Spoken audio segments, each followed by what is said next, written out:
Operation Sindoor అనేది ఇప్పుడు కేవలం భారతదేశంలో మనందరి యొక్క దేశభక్తికి, ఆత్మగౌరవానికి, ధర్మానికి మాత్రమే ప్రతీక కాదు, మహిళా శక్తికి కూడా ప్రతీక. నిన్న జరిగిన ఈ ఆపరేషన్ సింధూర్ దానికి నాయకత్వం వహించిన లెఫ్టినెంట్ కల్నల్ మనకి సోఫియా ఖురేషీ కావచ్చు, వింగ్ కమాండర్ వ్యోమికా సింగ్ కావచ్చు.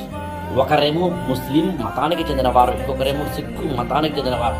వీరిద్దరితోటి అధికారిక అంశాలను పత్రికల ద్వారా మనందరికీ తెలియజేసే ప్రెస్ మీట్లో వాళ్ళిద్దరు కీలకమైన పాత్ర వహించడం అనేది భారతదేశ చరిత్రలో మొట్టమొదటిసారిగా ఒక అఫీషియల్, అందులోని ఇంత పెద్ద ఆపరేషన్ని డాక్యుమెంట్ని విడుదల చేసే అతిపెద్ద ప్రెస్ మీట్కి నాయకత్వం వహించడం, వీరిద్దరు కావడం, మహిళలు కావడం, ఒకరు ముస్లిం కావడం, ఒకరు సిక్కు కావడం, అక్కడ ఉన్న విదేశాంగ కార్యదర్శి అంటే secretary to the external affairs అనే దానికి ఉన్న విక్రమ్ మేస్త్రి అని ఎవరైతే ఉన్నారో ఆయనేమో కాశ్మీరీ హిందూ పండిట్ కావడం, పంజాబ్ అనేది ఖలిస్తాన్ వేర్పాటువాద దళాలకు ఒక స్థానంగా ఉండి ఇవాళ భారతదేశానికి అత్యంత తీవ్రమైన మనోవేదన కలిగించే టెర్రరిస్టులకు ఒక మార్గం చూపిస్తోంది.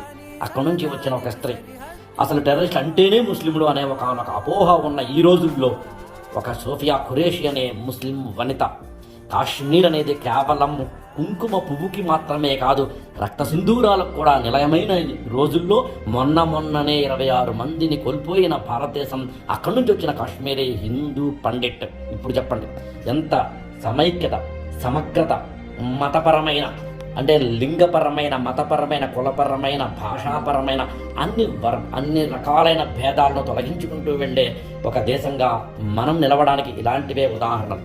అంత మాత్రమే కాదు, భారతదేశ సైన్యంలో స్త్రీల ప్రాధాన్యం పెరుగుతోంది అనడానికి, వారి నాయకత్వం పెరుగుతోంది అనడానికి, ఆకాశమే హద్దుగా వారు ముందుకు వెళుతున్నారు అనడానికి, ఆకాశంలో సగమైన వారు సగంని విభజించి పాలించే ఒకానొక రోజుల్లోంచి ఇవాళ సైనిక శక్తిగా నిలిచిన ఒకానొక సందర్భాన్ని, విజయాన్ని, శక్తిని అర్థం చేసుకుంటే ఆపరేషన్ సింధూర్ అనేది నిజంగానే మన భరతమాత నుదుటిన సింధూరమైంది.